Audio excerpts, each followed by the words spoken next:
This is HOA citation circus. They wanted control. I am standing in my driveway in St. Paul, Minnesota, and Donna Taylor is already yelling at me before I even close my car door. She is waving a laminated policy sheet in my face, her phone on speaker held high like she is about to play a recording that will end my life. Brenda, she goes by Brenda, she is the landscaping committee lead for the Millstone Estates Association. And she is telling me I am a repeat offender. I work as a court interpreter, so I know exactly how hearings actually go, and this is not one. She is saying I violated the lawn height ordinance twice this month, and she is threatening a $500 fine plus an immediate tow if I do not comply by end of business today. I have no idea what she is talking about. My lawn was mowed 4 days ago. I have the receipt from the service. She does not care. She is saying the violation was logged in the portal last week, and that I ignored the notice. I never got a notice. She is saying I did, and that my refusal to acknowledge it counts as insubordination. She is saying the word insubordination like we are in the military. I ask her to show me the notice. She pulls out her phone, swipes a few times, then turns the screen away from me and says it is right there, logged and time-stamped. I ask if I can see it. She says no, because it is association property and I forfeited my right to review it when I ignored the compliance window. That is when I realize this is not about my lawn. This is about something else. 3 years ago, a neighbor named Eric got hit with the same playbook. Mystery violations, no warning, backdated notices. He pushed back, and within a week the HOA tried to tow his truck and slap a lien on his unit. He fought it for months, but eventually he just moved. Nobody ever figured out who was behind it, or why. The board blamed a software glitch.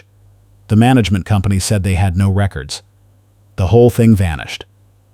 I remember thinking at the time that it felt staged, like someone was testing how far they could push the rules before anyone pushed back. Now it is happening to me, and the same person is standing in my driveway. Brenda is saying if I do not have the lawn remowed by 5 this afternoon, the tow company will be here at 6. I ask her what company. She smiles and says she has a committee for that. That exact phrase. Go ahead and call whoever you want, I have a committee for that. I write it down in my phone notes right there in front of her. She notices and her smile drops. She asks what I am doing. I say I am documenting this conversation, because later I plan to read it back to her. She steps closer and says that sounds like a threat. I say it is not a threat, it is a record. She says the association does not recognize personal records, only official submissions through the portal. I say the portal has been down since Tuesday. She says that is my problem, not hers. Then she turns and walks back to her car, a silver sedan with an HOA parking placard stuck to the dash. She drives off. I stand there for a minute trying to figure out what just happened. Then I pull out my phone and call my buddy Marcus. He is a practical property manager who knows HOA procedure and records requests inside and out. He has helped me before with lease addendum questions. I tell him what just happened. He sighs and says this sounds like selective enforcement with a grudge engine. He says the first thing I need to do is file a records request in writing, on paper, delivered in person, and get a stamped receipt. He says if the portal is down and they are threatening a same-day tow, that is a procedural red flag the size of a billboard. I thank him and hang up. Then I go inside, print a records request letter asking for all notices, violations, and enforcement actions tied to my address for the past year, and I drive straight to the management office. The office is in a strip mall 20 minutes away. I walk in and the receptionist looks up. I say I need to file a records request for Millstone Estates. She says I can submit it through the portal. I say the portal is down. She says it is not down, it is just slow. I say I tried 3 times this morning and got error messages. She shrugs and says she can take the request, but there is a processing fee. I ask how much. She says $50, non-refundable. I ask if that is in the bylaws. She says it is association policy. I ask to see the policy. She says she does not have a copy here. I say I will pay the fee, but I need a stamped receipt showing the date and time. She hesitates, then takes my letter, stamps it, and hands me a copy. I pay the $50 in cash. She writes me a receipt on a sticky note. I ask if she can write it on official letterhead. She says no. I take a picture of the sticky note, the stamped letter, and the clock on the wall showing the time. Then I leave. I have 3 hours before Brenda's 5 o'clock deadline. I drive home and check my mailbox. Nothing. I check my email. Nothing from the HOA. I log into the portal again. This time it loads, but when I click on my account, it shows 0 violations, 0 notices, 0 open actions. I take a screenshot. Then I call the lawn service and ask them to confirm the date they mowed. They say it was last Saturday. I ask if they have a time-stamped photo. They say yes, they send those automatically after every job. I ask them to email it to me. They do. The photo shows my lawn, neatly mowed, with a timestamp from 4 days ago. I save it. Then I sit down and think about Eric. I pull up the neighborhood chat history and search for his name. There are a few posts from 3 years ago. One of them is from Brenda, posting that Eric is a repeat offender and that the board is considering a lien. Another neighbor replies asking what he did. Brenda says it is documented in the minutes. I search the minutes archive. There is no mention of Eric. I take another screenshot. Then I remember something. Eric mentioned that the violation notice he got was backdated and that the tow company showed up before the notice was even mailed. He could never prove it, but he swore the envelope had a postmark from after the tow. I wonder if Brenda did the same thing to him. I wonder if she is doing it to me. I look at the clock. It is 3:30. I have 90 minutes. I decide to reopen Eric's case. I send him a message through the neighborhood chat asking if he kept any of the paperwork. He replies within 5 minutes. He says he has everything in a box in his garage. He lives 2 subdivisions over now. He says I can come by any time. I drive over. Eric meets me at the door. He is younger than I expected, maybe early 30s, and he looks tired just talking about it. He brings me into the garage and pulls out a cardboard file box. Inside are notices, emails, photos, and a thick stack of certified mail receipts. I ask if I can take pictures. He says take whatever I need. I start going through it. The first thing I notice is that every notice has the same template, same font, same layout, same signature block at the bottom with Brenda's name. The second thing I notice is that the dates do not match. One notice is dated June 10th, but the certified mail receipt shows it was mailed June 14th. Another notice is dated June 15th, but the portal log screenshot Eric saved shows it was uploaded June 20th. I take pictures of everything. Then I see something else. At the bottom of the stack is a hearing notice. It is dated June 25th, and it says Eric failed to appear at a hearing on June 20th. But the notice was not mailed until June 22nd. He could not have known about the hearing. I ask Eric if he ever got an explanation. He says no. He says he showed the postmark to the board, and they said it must have been a clerical error and that he should have checked the portal. He says he did check the portal, and there was nothing there. He says they told him the portal only updates after notices are mailed, which makes no sense. I ask if he ever found out who was behind it. He says everyone blamed the management company, but he thinks it was Brenda. He says she was the only board member who showed up to his hearing, and she kept insisting he was lying about the dates. He says she brought a printed calendar and tried to cross-reference his work schedule to prove he was home when the first notice was supposedly delivered by hand. He says it felt personal. I thank him and leave. I have 45 minutes now. I drive back to my place. Brenda's car is parked across the street. She is sitting inside, watching. I ignore her and go inside. I print everything. The portal screenshots, the lawn service photo, the timestamps from Eric's case. I put it all in a binder. Then I grab the binder and walk back outside. Brenda gets out of her car. She is holding a clipboard. She says it is 5:03. I say the deadline was 5. She says she gave me a grace window, and I failed to use it. She says the tow truck is on the way. I say there is no violation. I show her the portal screenshot showing 0 violations. She does not even look at it. She says the portal is not the official record. I say then what is? She says the violation log kept by the landscaping committee. I say I want to see it.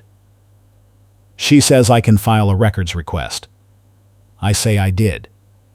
She says it takes 10 business days. I say that is not in the bylaws. She says it is association policy. I say show me the policy. She says she does not have to, because I am not on the board. Then she walks to the curb and makes a phone call. I hear her say my address and say the unit is clear for pickup. The tow truck pulls up. The driver gets out. He is a big guy, maybe 50, wearing a company shirt with no readable text. He looks at Brenda, then at me, then back at Brenda. She says the vehicle needs to be towed per association enforcement action. He asks for the paperwork. She hands him a printed form. He reads it. Then he looks at me and asks if I am the owner. I say yes. He asks if I was notified. I say no. Brenda interrupts and says I was notified multiple times and ignored every notice. The driver looks at her and says he needs to see proof of notification. She says it is in the association files. He says he cannot tow without proof of notification in hand. She says that is not his policy. He says it is his company policy, and if she has a problem with that, she can call his dispatcher. He hands the form back to her. Then he looks at me and says if I have any documentation showing I was not notified, I should hold on to it. He gets back in his truck and drives off. Brenda is furious. She is yelling at me, saying I just cost the association a service fee, and that I am going to be billed for it. I say I did not call the tow truck. She did. She says I forced her to by refusing to comply. I say there is no violation to comply with. She says there is, and it is documented. I say show me. She says she does not have to show me anything, because I already know what I did. Then she gets in her car and drives off. A neighbor from across the street walks over. His name is Paul. He is older, maybe 60, and he has lived here longer than anyone. He has his arms crossed and a smirk on his face. He says that was the most HOA thing he has seen in years. I ask if he saw what happened with Eric 3 years ago. He says he did. He says it was the same thing. Fake violations. Same timeline. Same tow threat. He says Eric tried to fight it, but the board closed ranks. He says Brenda ran the whole show. He says she kept a binder full of violation photos, but nobody ever saw them. He says when Eric asked for copies, she said they were lost in a software migration. I ask if he thinks she forged the violations. He says he does not think. He knows. He says he saw her taking photos of Eric's lawn at weird hours, always when it looked the worst, always after a rainstorm or when the light was bad, and always from angles that made normal grass look overgrown. He says she did the same thing to another neighbor 2 years ago, but that guy just paid the fine and moved on. He says Brenda has been on the landscaping committee for 6 years, and she has filed more violations than the rest of the board combined. He says nobody stops her because nobody wants to deal with her. He says if I want to win, I need to prove she is fabricating evidence. Then he goes back to his house. I go inside and sit down. I am shaking, not from fear, from anger.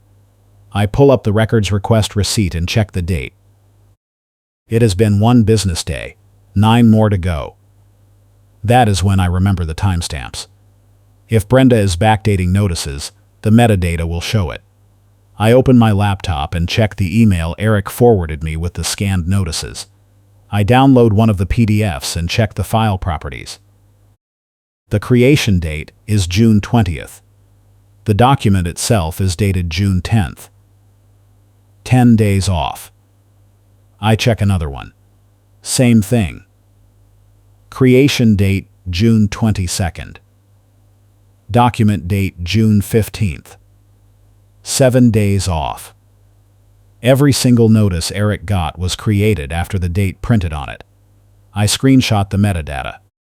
Then I checked the certified mail receipts. Every single one was mailed after the document date. I have proof, not just for my case, for Eric's case, for the pattern. I print everything and add it to the binder. Then I text Marcus and tell him what I found. He says that is forgery, and that I need to file a formal complaint with the board and copy the management company and the HOA attorney. He says if I can prove Brenda is backdating enforcement actions, the board is liable. He says I should also send a courtesy copy to the insurance carrier, because this kind of thing can void their errors and omissions coverage. I ask if that is overkill. He says no, it is accountability. He says HOA insurance carriers hate fraud, and they will force reforms faster than any board vote. I thank him. Then I sit down and write the complaint. I keep it short. I list the facts. I attach the evidence. I include the metadata screenshots, the certified mail receipts, the portal logs, and the lawn service photos. I print 3 copies. 1 for the board, 1 for the management company, 1 for the attorney. Then I look up the HOA's insurance carrier. It is listed in the annual disclosure packet. I print a 4th copy for them. It is 7 at night now. The management office is closed. I decide to deliver everything in person tomorrow morning. Then I get another text. It is from the neighborhood chat. Brenda has posted a message saying I am a repeat offender and that the board is scheduling an emergency hearing to consider a lien. She says I refused to comply with a lawful tow and that I intimidated the tow driver into leaving. She says the hearing is tomorrow at noon. I check the bylaws. Emergency hearings require 72 hours notice. This is less than 24. I screenshot the post and add it to the binder. Then I reply in the chat. I say I was never notified of any violation, that the portal shows 0 violations, and that I have documentation proving the lawn was mowed on schedule. I say the tow driver left because there was no proof of notification, not because I intimidated him. I say I have filed a formal records request and a complaint with the board, and that I will see everyone at the hearing. Brenda replies immediately. She says the hearing is closed to non-board members. I say that is not in the bylaws. She says it is association policy. I say, show me the policy. She does not reply. Another neighbor replies and asks why the hearing is happening so fast. Brenda says it is an emergency because I am a threat to property values. Another neighbor asks what I did. Brenda says it is documented in the violation log. Someone else asks to see the log. Brenda says it is not public. Then the thread goes quiet. I screenshot the whole thing and add it to the binder. The next morning I wake up at 6. I have the portal screenshot, the metadata, the receipts, and the complaint printed and organized. I drive to the management office. It opens at 8. I am there at 7:55. The receptionist is the same woman from yesterday. I hand her the complaint packet. She looks at it and says this needs to go to the board. I say it is addressed to the board, the management company, and the HOA attorney. She says she cannot accept it. I say why not? She says because it is not a records request. I say it is a formal complaint, and the bylaws require the management company to forward complaints to the board within 48 hours. She says she will have to check with her supervisor. I say I will wait. She disappears into the back. 10 minutes later, a man in a tie comes out. He introduces himself as the property manager for Millstone Estates. I hand him the packet. He flips through it. His face changes. He asks if I have copies. I say yes. He says he will forward this to the board and the attorney today. He asks if I am planning to attend the hearing. I say yes. He says he will make sure someone from the management company is there. Then he asks if I have contacted the insurance carrier. I say not yet. He nods and says I should. He says this kind of thing is exactly what their fraud hotline is for. I thank him and leave. Then I drive to the post office and mail a copy of the complaint to the insurance carrier with tracking. I keep the receipt. It is 10:30 now. The hearing is at noon. I go home and change into a button-down shirt. I grab the binder and drive to the clubhouse. The hearing is in the small conference room. When I arrive, Brenda is already there. So is another board member, a man in his 60s named Tom. The property manager is there too. He nods at me. Brenda does not look at me. Tom says the hearing will begin at noon. I ask if I can record it. Tom says no. I ask if minutes will be taken. He says yes. I ask who is taking them. He points to Brenda. I say that is a conflict of interest.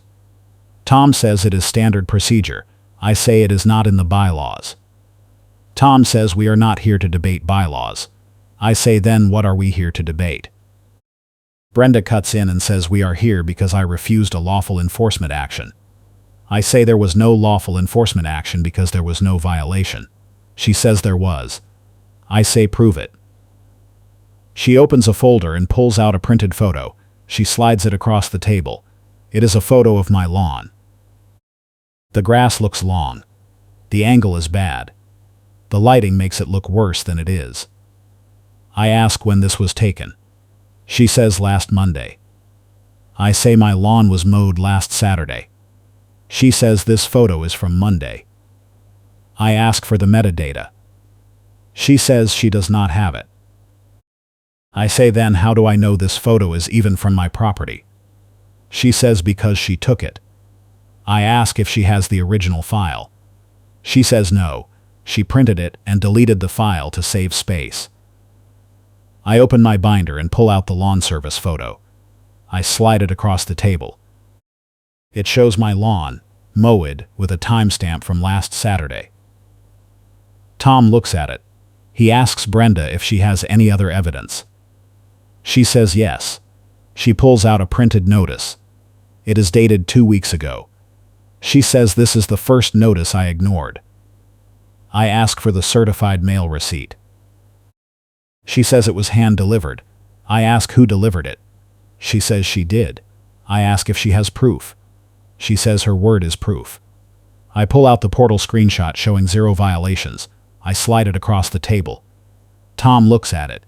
He asks Brenda why the portal shows no violations if she filed them. She says the portal is not the official record.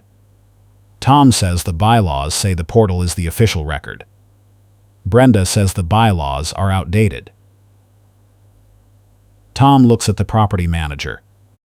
The property manager clears his throat and says the portal is the official record per the current bylaws, and if there is a discrepancy, the portal takes precedence.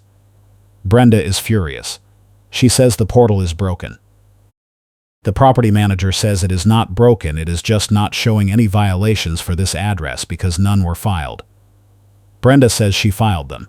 The property manager says there is no record of that. Brenda says the record was deleted. The property manager asks who deleted it. Brenda says she does not know.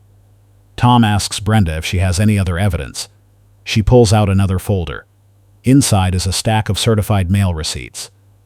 She says these prove she has been sending notices to violators for years, and that the process is legitimate. I ask to see them. Tom hands them to me. I flip through them. Every single receipt is for a different address. None of them are mine. Then I see something. 3 of the receipts have the same tracking number. That is impossible. Each certified mail piece gets a unique tracking number. I point this out. Tom looks at the receipts. He sees it. He asks Brenda to explain. She says it must be a printing error. I say it is not a printing error, it is evidence of fabrication. I pull out the metadata screenshots from Eric's case and slide them across the table. I explain that every notice Eric received was backdated, and that the creation dates prove it. Tom looks at the screenshots. He looks at Brenda. He asks if she backdated notices. Brenda says no. I say the metadata does not lie. Brenda says metadata can be manipulated. I say then let us pull the original files from the association server and check them. Brenda says the files were lost in a software migration. The property manager cuts in and says there was no software migration. He says the association has used the same portal for 8 years. Brenda does not reply. Tom says this hearing is over. He says he is referring this matter to the HOA attorney for investigation. He says all enforcement actions against me are suspended pending the investigation. He says Brenda is suspended from the landscaping committee effective immediately. Brenda stands up and says he does not have the authority to suspend her. Tom says he does, per the bylaws, Section 12, subsection 4, which allows the board president to suspend any committee member for cause pending a full board vote. He says fabricating evidence is cause. Brenda says she did not fabricate anything. Tom says we will let the attorney decide that. Then he ends the hearing. Brenda storms out. I stay and talk to the property manager. He says he is going to pull every enforcement action Brenda has filed for the past 5 years and audit them. He says if there is a pattern, the board will remove her. I thank him. Then I leave. I feel like I can breathe again. But I know this is not over. Brenda is not the type to walk away quietly. 2 days later, I get an email from the HOA attorney. It says the board has reviewed my complaint and the evidence I provided. It says the attorney has opened a formal investigation into the landscaping committee's enforcement practices. It says I am not required to take any further action at this time, and that I will be notified of the findings within 30 days. It also says the board has voted to suspend all enforcement actions filed by Brenda pending the outcome of the investigation. I forward the email to Marcus. He replies with a thumbs up emoji. Then I get a text from Eric. He says he heard what happened at the hearing. He says thank you. He says he never thought anyone would go back and prove what she did. He says he has been carrying that anger for 3 years. I text back and say I am not done yet. I say I want to make sure she cannot do this to anyone else. He says let me know if you need anything. I say I will. Then I sit down and start going through the records request response. It finally came through.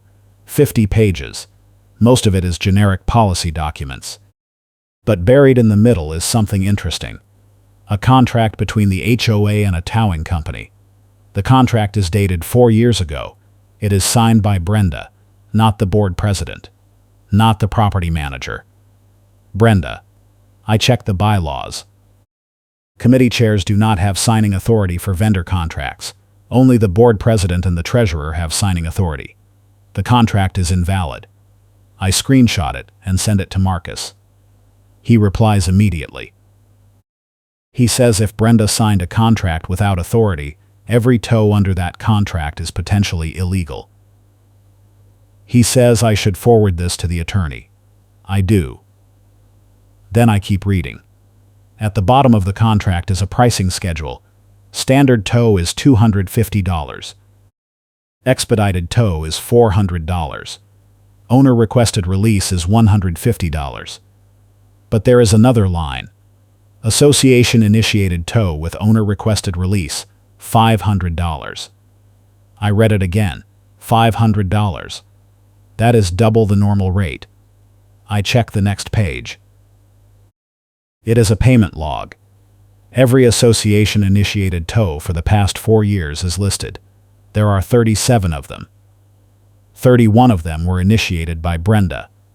Every single one resulted in an owner-requested release.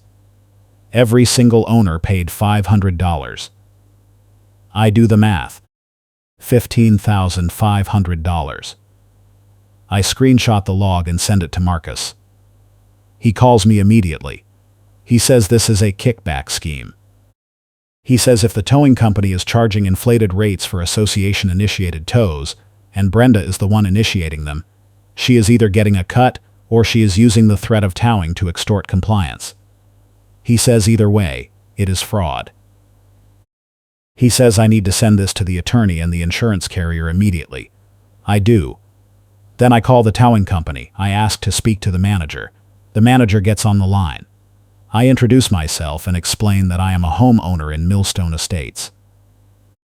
I say I have a question about the association contract. He hesitates. Then he says he cannot discuss contracts with non-board members. I say I am not asking for confidential information. I say I just want to confirm whether the $500 owner-requested release fee is standard. He says it is not standard, it is a negotiated rate specific to the association. I ask why it is double the normal rate. He says because the association requested expedited service and guaranteed volume. I ask what guaranteed volume means. He says the association agreed to initiate a minimum number of tows per year. I ask how many. He says 12. I thank him and hang up. 12 tows per year. Brenda initiated 31 tows in 4 years. That is more than double the minimum. I pull up the payment log again and cross-reference it with the violation log from the records request. Every single tow Brenda initiated was preceded by a violation notice with a same-day deadline. Every single one.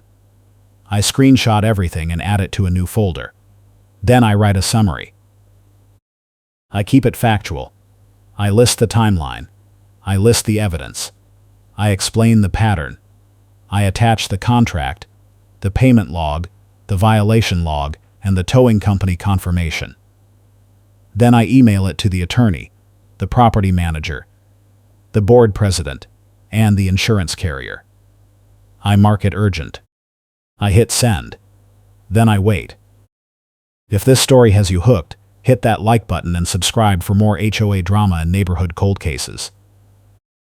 3 days later, I get a call from the insurance carrier. The woman on the line introduces herself as a fraud investigator. She says they have reviewed my complaint and the supporting evidence.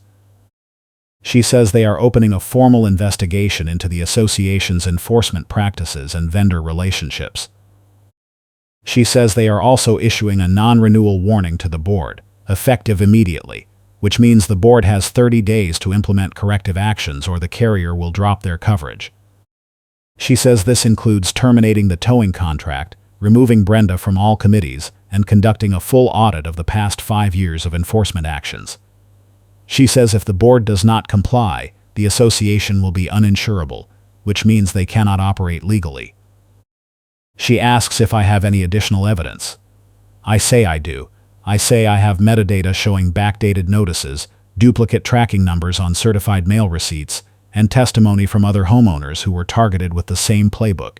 She says send it all. I do. Then I hang up and sit down. I feel the weight lifting. This is not just about me anymore. This is about every homeowner Brenda targeted. This is about Eric. This is about the guy 2 years ago who just paid the fine. This is about making sure it does not happen again. Then I get a text from Paul, the neighbor from across the street. He says the board just posted an emergency meeting notice. He says the meeting is tonight. He says the agenda includes a vote to remove Brenda from the board and terminate the towing contract. He says I should come. I say I will be there. The meeting is at 7. I arrive at 6:45. The clubhouse is packed. Every seat is full. People are standing along the walls. I see Eric. I see Paul. I see other neighbors I recognize. I see the property manager. I see Tom, the board president. I do not see Brenda. Tom calls the meeting to order. He says the board has received a formal complaint regarding enforcement practices and vendor relationships. He says the board has reviewed the evidence and consulted with the HOA attorney and the insurance carrier. He says the insurance carrier has issued a non-renewal warning, and the board is required to take immediate corrective action. He says the first action is to terminate the towing contract. He calls for a vote. The vote is unanimous. The contract is terminated. He says the second action is to remove Brenda from the landscaping committee and suspend her from the board pending a full investigation. He calls for a vote. The vote is unanimous. Brenda is removed. Then Tom says the third action is to issue refunds to any homeowner who paid a tow fee under the invalid contract. He says the board will be contacting affected homeowners within the next week. Then he opens the floor for comments. Eric stands up. He says he was one of the homeowners targeted by Brenda 3 years ago. He says he paid a $500 tow fee, and he was forced to move because the harassment did not stop. He says he wants a refund, and he wants an apology. Tom says the board will issue the refund, and he personally apologizes on behalf of the association. Then another neighbor stands up. She says she was targeted 2 years ago. She says she paid the fine and thought that was the end of it. She says she did not know it was part of a pattern. She says she wants a refund too. Tom says the board will issue the refund. Then I stand up. I say I want to know what happens to Brenda. Tom says the board is referring the matter to the county attorney for possible criminal charges. He says if the investigation finds evidence of fraud or embezzlement, Brenda will be prosecuted. He says the board is also conducting a full audit of the past 5 years of enforcement actions, and any homeowner who was wrongly charged will be refunded. He says the board is committed to transparency and accountability moving forward. Then he ends the meeting. People start filing out. Eric walks over to me. He shakes my hand. He says thank you. He says he never thought this day would come. I say I am glad I could help. Then Paul walks over. He says that was the most satisfying board meeting he has ever been to.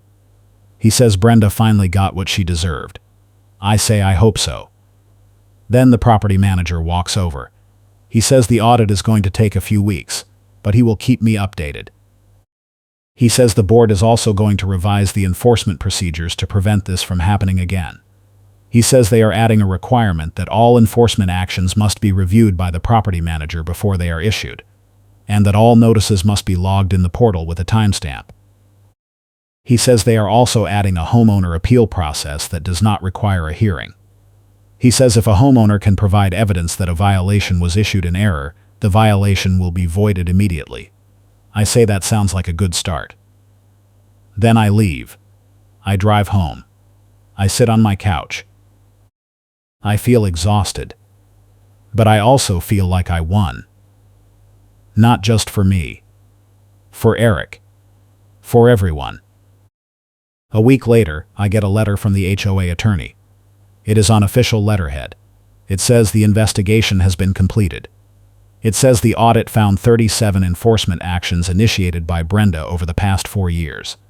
Of those, 31 resulted in tows. Of those 31 tows, 23 were based on backdated or fabricated notices.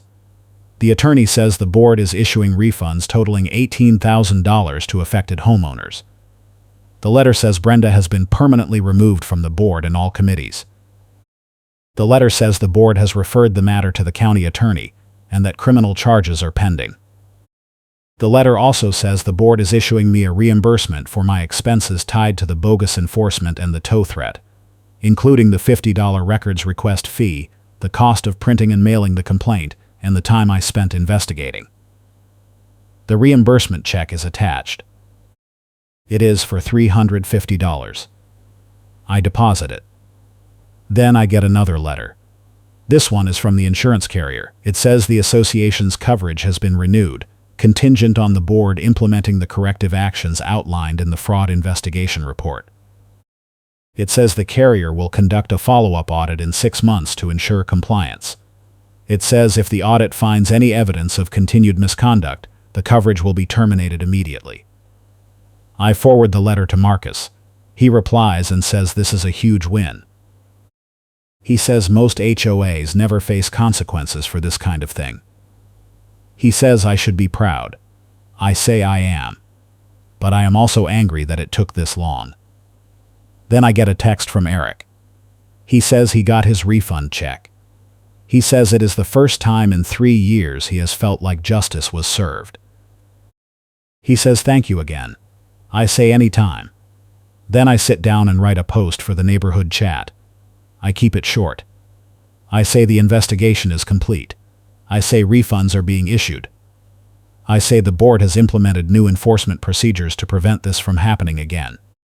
I say if anyone has questions or concerns, they should reach out to the property manager or the board president. I post it. Within minutes, people start replying. Most of them are thanking me. A few are asking how they can get involved in board oversight. One person asks if Brenda is going to jail. I say I do not know, but I hope so. Then I close the app and put my phone down. I am done. I did what I set out to do. I reopened the cold case. I connected the clues. I caught the culprit. And I made sure it will not happen again. At least not here. At least not to anyone else who lives in Millstone Estates. 2 weeks later, I am sitting in my living room when I hear a knock at the door. I open it. It is Brenda. She is not wearing the pink baseball cap or the red jacket. She is wearing jeans and a plain sweatshirt. She looks smaller somehow. She asks if she can talk to me. I say I do not think that is a good idea. She says she just wants to apologize. I hesitate. Then I step outside and close the door behind me. She says she knows what she did was wrong. She says she got caught up in the power. She says she thought she was helping the neighborhood by keeping standards high. She says she did not realize how far she had gone until the attorney showed her the audit report. She says she is facing criminal charges, and she is probably going to lose her house. She says she deserves it. Then she asks if I can forgive her. I look at her. I think about Eric. I think about all the other homeowners she targeted. I think about the 3 years Eric spent carrying that anger. I think about the $18,000 in refunds. I think about the fact that she only apologized after she got caught. I say no. I say I cannot forgive her. I say what she did was not just wrong, it was cruel. I say she targeted people who could not fight back. I say she used the HOA as a weapon. I say she destroyed lives over grass height and mailbox placement. I say forgiveness is not mine to give. I say she needs to apologize to Eric. She nods. She says she will. Then she walks away. I watch her get in her car and drive off. I go back inside. I do not feel good about that conversation. But I also do not feel bad. I feel like I said what needed to be said. Then I get a call from the county attorney's office. The prosecutor introduces herself and says Brenda has been charged with fraud, forgery, and abuse of authority. She says the charges carry a maximum sentence of 5 years in prison and a $25,000 fine. She says Brenda has agreed to a plea deal. The deal includes restitution, probation, and a permanent ban from serving on any HOA board in the state. She says Brenda will also be required to write a formal apology to every affected homeowner. The prosecutor asks if I am willing to provide a victim impact statement. I say yes. She says she will send me the paperwork. I thank her and hang up. Then I sit down and write the statement. I keep it factual. I describe what happened. I describe the impact. I describe the fear and the anger and the feeling of being targeted for no reason. I describe the time and money I spent investigating. I describe the relief I felt when the board finally took action. I describe the satisfaction of knowing Brenda will not be able to do this to anyone else. I submit the statement. Then I wait. The sentencing hearing is scheduled for 3 months from now. I plan to be there. 3 months later, I am sitting in a courthouse hallway right before the sentencing hearing. Eric is with me. So is the neighbor who got hit 2 years ago. So is Paul. The prosecutor walks over and says Brenda is here with her attorney. She says Brenda is going to make a statement. She says I do not have to stay if I do not want to. I say I want to stay. We walk into the courtroom. Brenda is sitting at the defense table. Her attorney is next to her. The judge enters. We all stand. The judge sits. We sit. The prosecutor presents the case. She reads the charges. She reads the plea agreement. She reads my victim impact statement. She reads Eric's statement. She reads the other neighbor's statement. Then she asks the judge to accept the plea and impose the maximum sentence allowed under the agreement. The judge asks Brenda if she has anything to say. Brenda stands. She says she is sorry. She says she made terrible mistakes. She says she let the power go to her head. She says she hurt people who did not deserve it. She says she understands that she has to face consequences. Then she sits down. The judge asks if anyone else wants to speak. I stand. I walk to the front. I say I appreciate Brenda's apology, but I do not think she fully understands the damage she caused. I say she did not just hurt me, or Eric, or the other homeowners. She hurt the entire neighborhood. She broke trust. She weaponized rules that were supposed to protect us. She turned the HOA into a tool for harassment. I say the only reason she stopped is because she got caught. I say if I had not reopened the cold case, if I had not investigated, if I had not connected the clues, she would still be doing it. I say that is not remorse. That is self-preservation. I say I hope the court imposes the maximum sentence. Then I sit down. The judge nods. Then the judge speaks. She says Brenda's conduct was a serious abuse of authority. She says Brenda violated the trust of her neighbors and exploited her position for personal gain. She says the fraud was systematic, deliberate, and sustained over multiple years. She says the court accepts the plea agreement. She says Brenda is sentenced to 2 years probation, 500 hours of community service, and full restitution of $18,000 to affected homeowners. She says Brenda is permanently banned from serving on any HOA board in the state of Minnesota. She says if Brenda violates the terms of her probation, she will serve the maximum prison sentence of 5 years. Then the judge bangs the gavel. The hearing is over.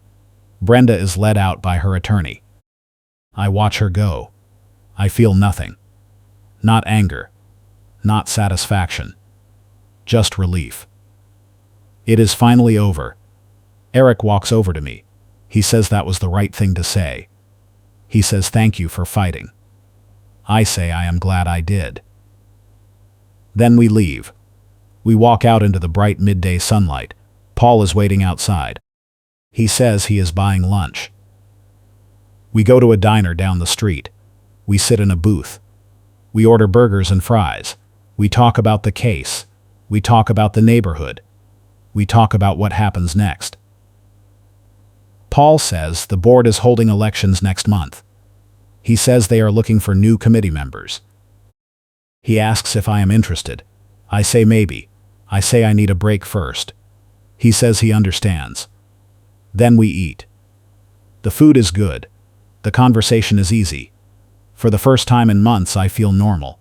I feel like I can move on. The cold case is closed. The culprit is caught. Justice is served.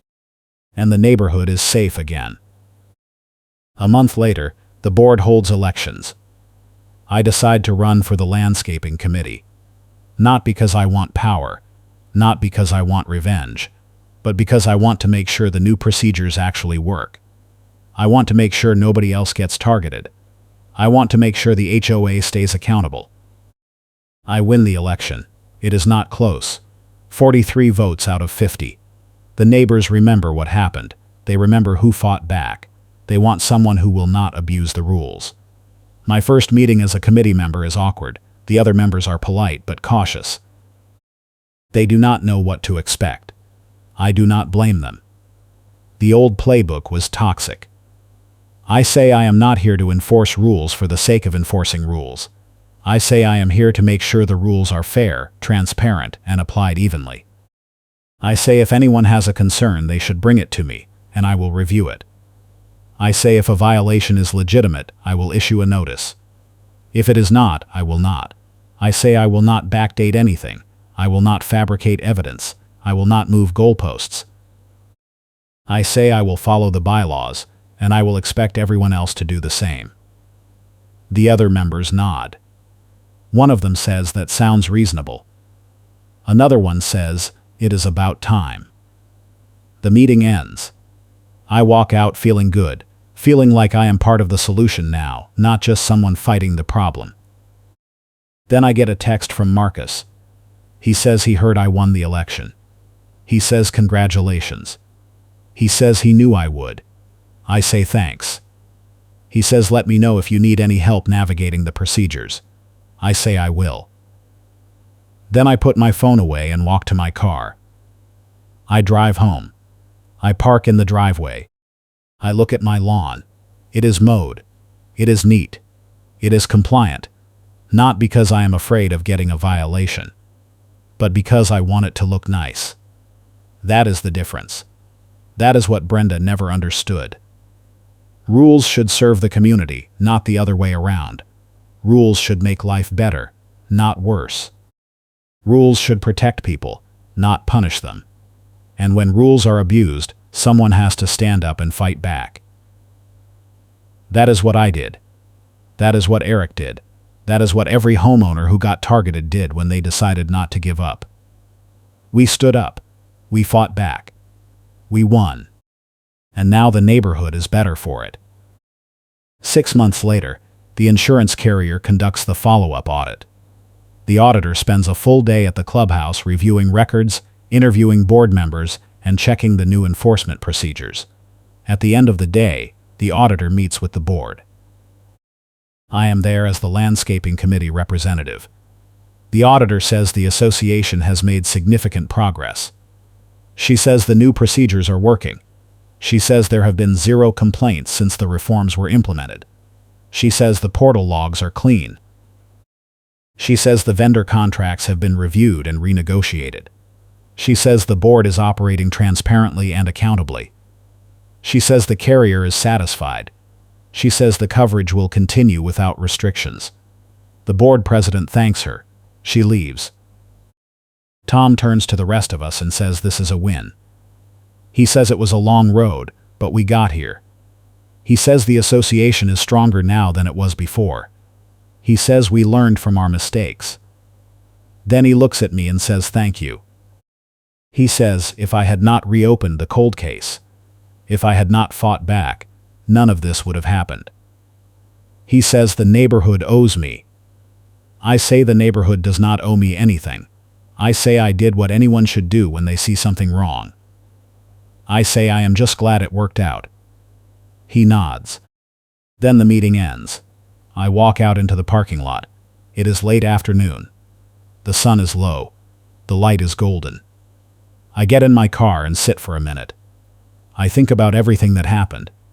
The confrontation in the driveway, the fake violation, the tow threat, the hearing, the investigation, the audit, the sentencing, the election, all of it. And I realize something. I did not just reopen a cold case. I solved it. I did not just fight back. I won. And I did not just protect myself, I protected everyone. That is the real victory. Not the refund, not the apology, not the sentencing. The real victory is knowing that Brenda cannot hurt anyone else. The real victory is knowing that the rules are fair now. The real victory is knowing that the neighborhood is safe. I start the car and drive home. I park in the driveway. I walk inside. I sit on the couch. I open my laptop. I check the neighborhood chat. There are a few new posts. Someone is asking about the bulk trash pickup schedule. Someone else is posting about a lost dog. Someone is sharing a recipe. Normal stuff, boring stuff, safe stuff. I close the laptop. I lean back. I close my eyes. And for the first time in months, I feel at peace. The cold case is closed. The nightmare is over. And life goes on. Thanks for watching. I will see you in the next HOA story.